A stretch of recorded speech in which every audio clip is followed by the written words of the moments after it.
Hi guys, good day. Guys, time na po nga magluto tayo ng ating tanghalian.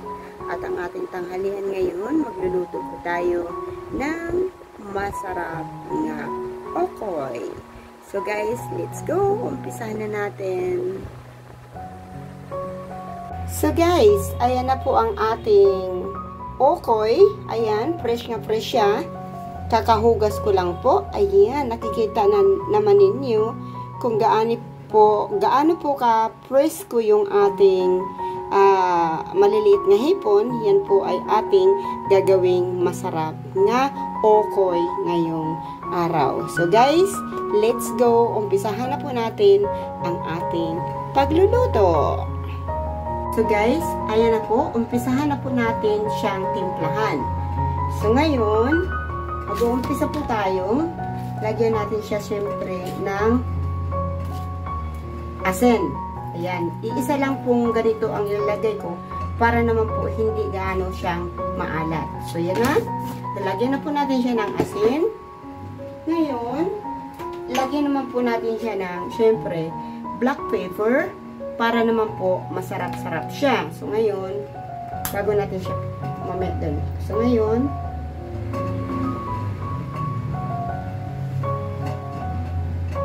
mas masarap pag mas marami yung ating paminta. So ngayon, lagyan rin natin siya ng harina. Para naman po, mamaya pag form natin, mas madali. So, tamang dalawa na po siyang ganyan. Tama na po yun.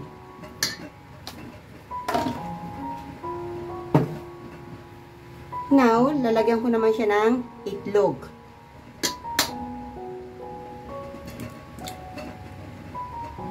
Ayan, lalagyan na po siya ng itlog. So, ngayon, ating haluin siya.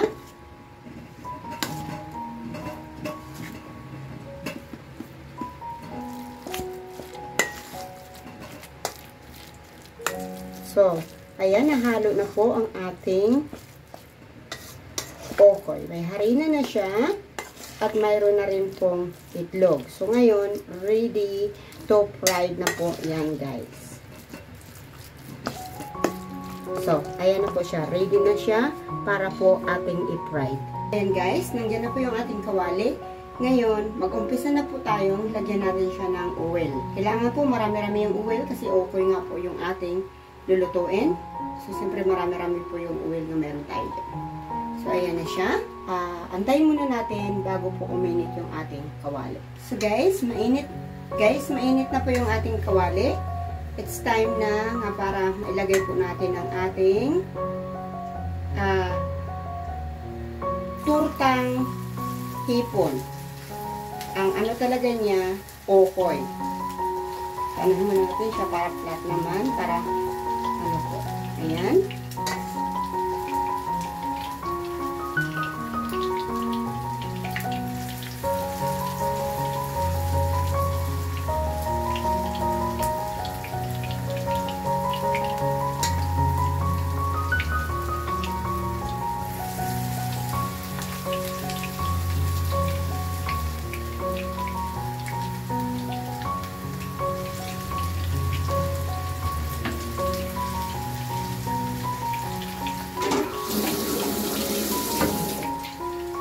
So, ayan na po guys. Antayin na lang natin na mag-brown siya konti. Hinaan lang natin yung apoy. At syempre, antayin natin bago siya mag-brown. Kailangan po brown siya para po crunchy. So, ayan na po guys. I think it's time na ibaliktad na po natin yung ating okoy. Ayan, brown na siya. Ayan, nakita ninyo naman. Wow! Pero syempre, mas masarap yung crunchy, diba? Para mamaya, masarap siyang isaw-saw sa suka. Ayan guys, wow!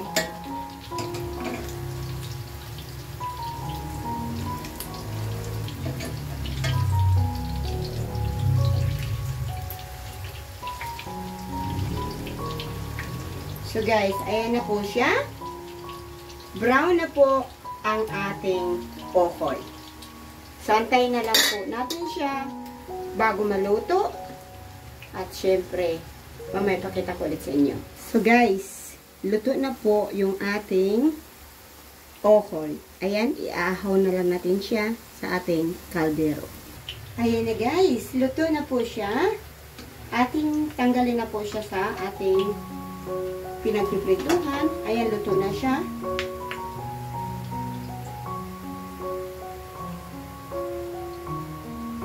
Nakita ninyo naman, napaka-crunchy at brown. So yan, ilalagay na po natin siya rito.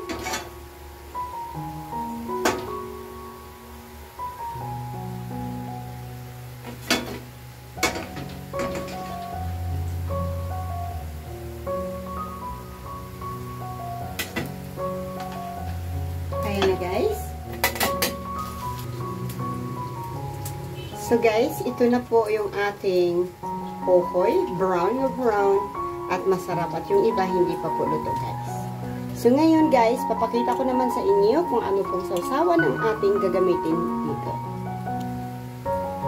So guys, ito naman ay ating gagamitin sa masarap nating sausawan. May kamatis tayo dito, 3 lang kasi malalaki naman para hindi po mapapanis. Kalamansi, yan, sibuyas, kunting sibuyas. Normally, 4 na sibuyas gagamitin ko dito. Kaya lang, mahal masyado yung sibuyas ngayon. So, tipid muna tayo ng kaunti. At syempre, may luya din para mas masarap. Ayun, sira pala yung konting dulo niya. Sige guys, umpisahan na po natin ang ating pagpiprepare ng ating sauce. Ayan. Umpisa lang po tayo sa ating tomato. So, first, tatanggalin muna natin yung dulo. Para, tingnan, ayan. So, yan na po. Antayin natin lang matapos ang ating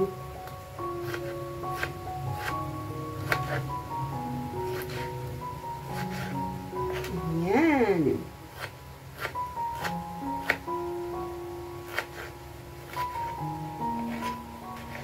Ayan guys. Pakita ko po ito sa inyo mamaya pagtapos na.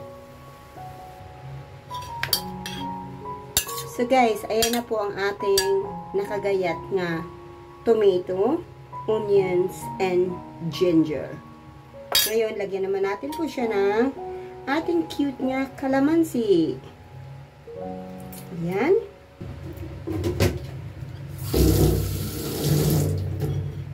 Ayan na po siya ang ating masarap na sausawan.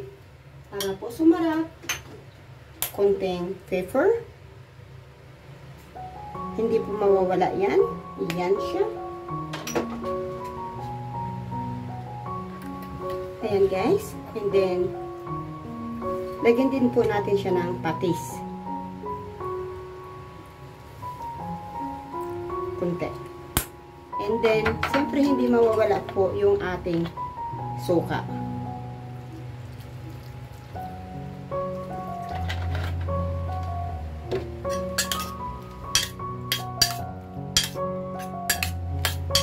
Mas masarap guys, lagyan din natin to ng sili, pero wala po tayong sili ngayon.